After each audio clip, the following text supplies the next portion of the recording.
Vamos a continuar hablando del sistema endocrino. Muy bien, el sistema endocrino es un conjunto de órganos, como sistema que es, como aparato que es,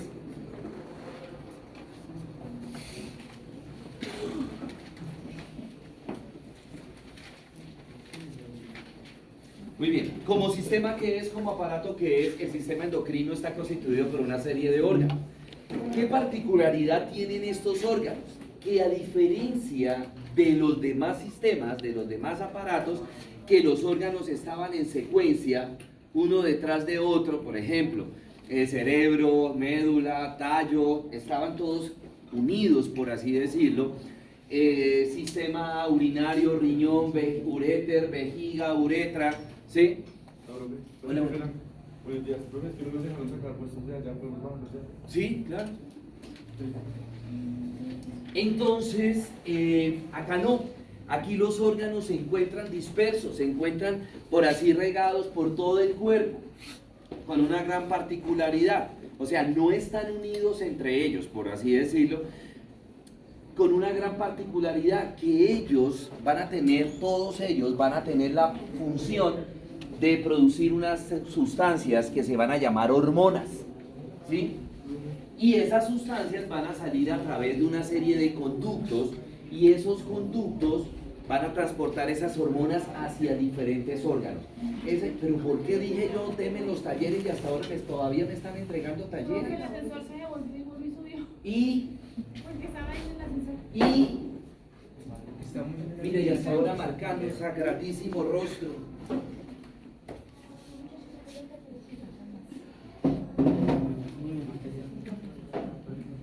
¿Ya?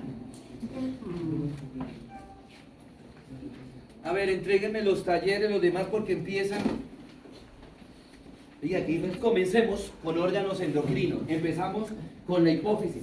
Acabamos de ver el sistema nervioso, pero no vimos la hipófisis. ¿Por qué? A pesar de que es un órgano endocrino, este órgano endocrino, a pesar de que es un órgano del sistema nervioso, él no funciona, por así decirlo, como los demás órganos del sistema nervioso, a través de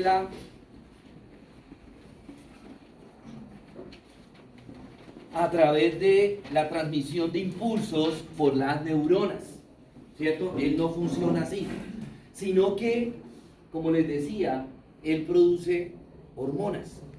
La hipófisis está dividida en dos partes, hay dos partes de la hipófisis. Tenemos la hipófisis anterior o adenohipófisis y la hipófisis posterior o neurohipófisis. La hipófisis se encuentra ubicada justamente debajo del cerebro, por delante del tallo cerebral, es decir, aquí iría el tallo cerebral y más atrás iría el cerebelo, ¿cierto? Ese nombre de adenohipófisis y de neurohipófisis es por la constitución histológica, como está hecha, como están conformadas.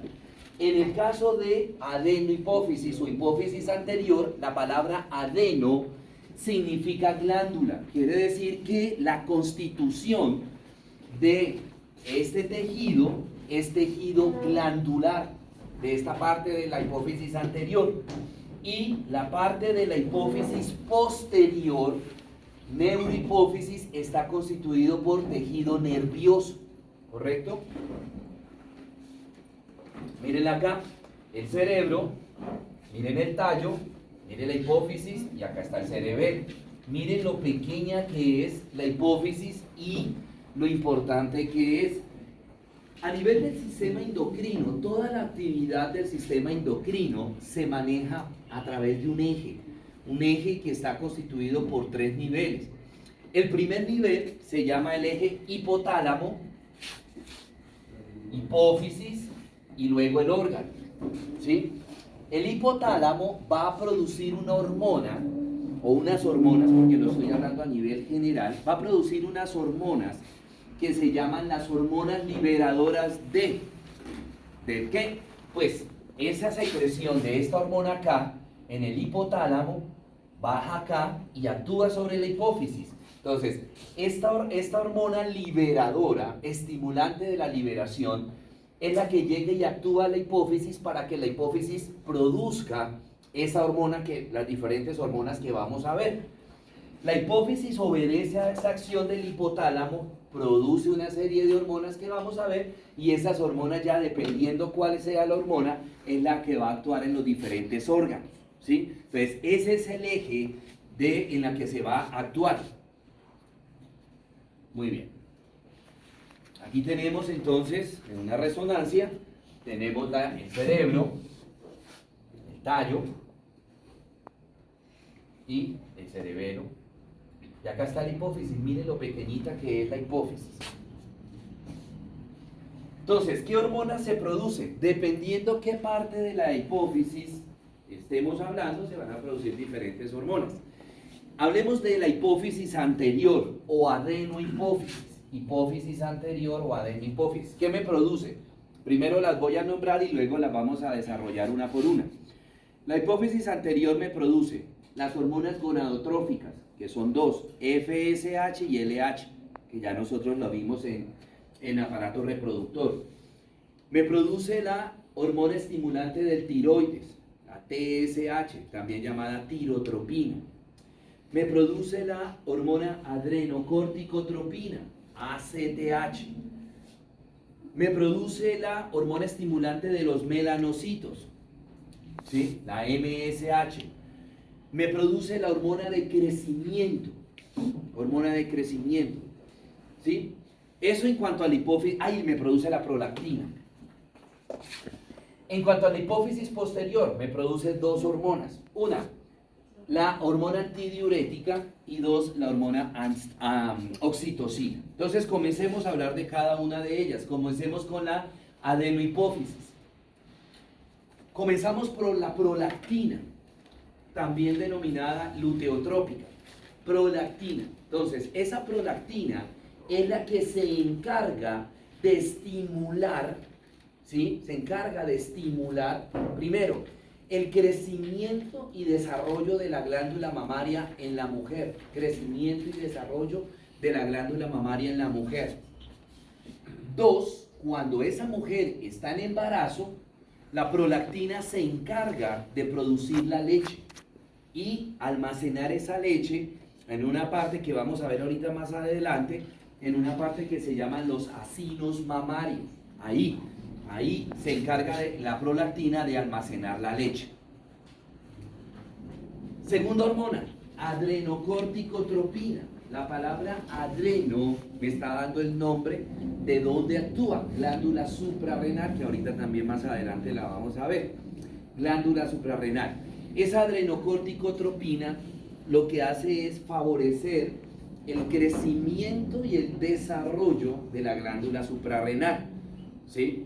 Entonces, esa ACTH que se produce allá arriba en la hipófisis actúa sobre la glándula suprarrenal. Esa glándula suprarrenal, pues les adelanto dos cositas. Esa glándula suprarrenal, desde el punto de vista estructural, está constituida por una médula, que es la parte central de la glándula suprarrenal, y por una corteza.